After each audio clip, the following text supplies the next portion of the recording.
కోసం పశువుల కొట్టంలోకి చొరబడిన చిరుతపులి ఒక లోహపు బిందెలో తలపెట్టింది.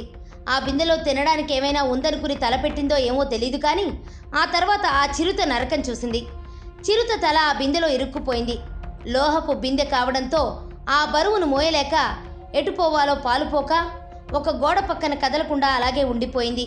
సుమారు 5 గంటల పాటు నరకం చూసింది. ఈ ఘటన మహారాష్ట్రలోని ధులే జిల్లాలోని ఓ మారుమూల గ్రామంలో చోటు చేసుకుంది.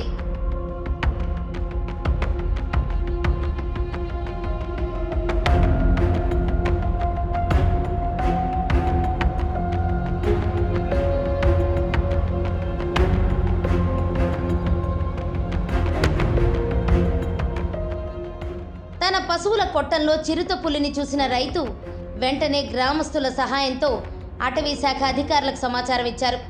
అటవీ శాఖ అధికారులు గ్రామానికి చేరుకుని చిరుతకు మత్తు ఇచ్చి దాని తలకు ఉన్న లోహపు బిందెను తొలగించారు.